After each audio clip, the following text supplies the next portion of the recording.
شخصیت کیا ہے؟ شخصیت فرد کے ذہنی، جسمانی، شخصی برتاؤ، رویوں اور اوصاف اور کردار کے مجموعے کا نام ہے کہ کوئی انسان صرف آپ اس کی جسمانی خوبصورتی دیکھ کے نہیں کہہ سکتے کہ اس کی شخصیت خوبصورت ہے۔ وہ ایک پہلو ضرور ہے، جز ضرور ہے، لیکن اگر دوسری طرف دیکھا جائے تو اس کا برتاؤ، اس کا رویہ دوسروں سے کیسا ہے، اس کی ذہنی سطح کیسی ہے، یعنی کہ مطلب یہ ہے کہ اس کے ذہنی معیار کیا ہے، کس قسم کے چیزوں کو وہ پسند کر رہا ہے، کردار اس کا کیا ہے، یہ جب ساری چیزیں ملتی ہیں تو اس کو ہم کہتے ہیں کہ یہ شخصیت ہے۔ بالفاظ دیگر کہہ سکتے ہیں آرام سے آسان الفاظ میں کہ انسان کے ظاہری و باطنی صفات، نظریات، اخلاقی اقدار، افعال، احساسات، جذبات سے منسوب ہے شخصیت۔ کہ ظاہری حسن اور خوبصورتی صرف شخصیت نہیں ہوتی، دیدہ زیب خد و خال صرف شخصیت نہیں ہوتی خوبصورت، بلکہ وہ خوبیاں جو انسان کے عمل سے ظاہر ہوتی ہیں۔ شخصیت کی اصل خوبصورتی انسان کا کردار ہوتا ہے، یہ باقی چیزیں میٹر کرتی ہیں، جسمانی اس نے کیسے کپڑے کوئی پہنتا ہے، کیسا رہتا ہے، کیسا اس کا برتاؤ ہے، سب کچھ کرتا ہے، لیکن جو زیادہ اس کا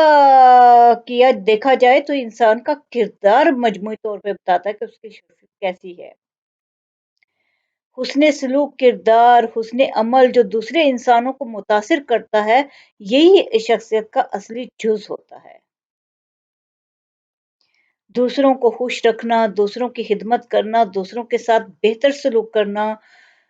کسی مشکل میں دوسروں کو حوصلہ دینا، دوسروں کے کام آنا۔ اب ایک انسان بیمار پڑا ہوا ہے، آپ اگر گزرتے ہوئے پانی کا ایک گلاس بھی نہ پوچھ سکیں اور وہ بیچارہ چلا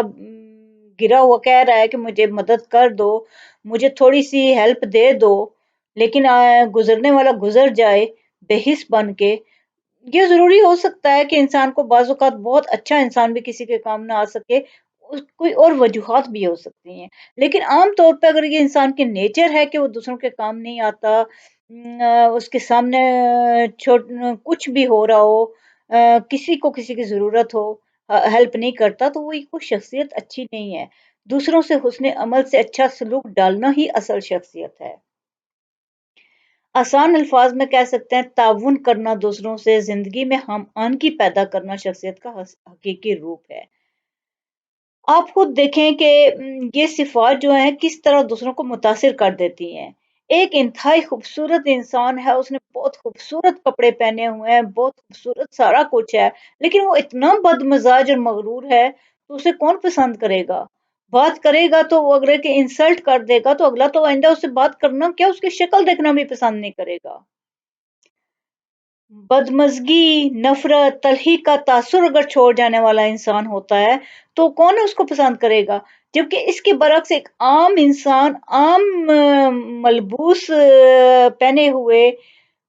عام شکل و صورت کا انسان، ہر لحاظ سے عام، اگر وہ ہنس مکھ ہے، ملنسار ہے، منکسر المزاج ہے، آپ سے بات کرے تو آپ کی شخصیت پہ خوشگوار اثر چھوڑ جائے، مشکل میں ہوں تو ہیلپ کر جائے، تو یہ شخصیت میں دیر پا اثر رہنے والے لوگ ہوتے ہیں۔ جو لوگ زندگی کے اس راز کو سمجھ لیتے ہیں کہ دنیا کے ساتھ چلنا کیسے ہے، وہ الگ تھلگ نہیں رہتے، وہ ہم آہنگی سے لطف اندوز ہوتے ہیں کہ دوسروں سے مل کے بیٹھنا بھی، دیکھیں ہر وقت انسان اگر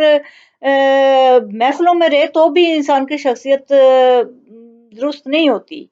لیکن ہر وقت انسان تنہائی میں رہے تو وہ بھی شخصیت کو خراب کر دیتی ہے۔ تو بہترین یہ ہوتا ہے کہ اعتدال میں رہ کر دوسروں کے دکھ درد بھی بانٹے، جب کسی کو ضرورت ہو، بیمار ہو، اس کی عیادت بھی کرے، دوسروں کی خوشیوں میں بھی شریک ہو، تو اس طرح کی شخصیت جو ہوتی ہے ایک پرکشش اور دلکشی شخصیت کہلاتی ہے۔ ایسے لوگ سماج میں ہر دل عزیز ہوتے ہیں، وہ خود بھی خوش رہتے ہیں، مطمئن رہتے ہیں، جبکہ اس کے برعکس دیکھا جائے تو جو شخصیت ہوگی وہ کیسی شخصیت ہوگی؟ وہ ایسی شخصیت ہوگی کہ دوسروں سے الگ تھلگ رہنے والا بندہ، اپنے آپ میں مگن ہے، کسی کی تکلیف، اس کی ضرورت کی پرواہ نہیں ہے، کوئی مر رہا ہے، کوئی جی رہا ہے، کسی کو چھوٹی چیز بھی چاہیے تو کوئی ہیلپ نہیں کر رہا،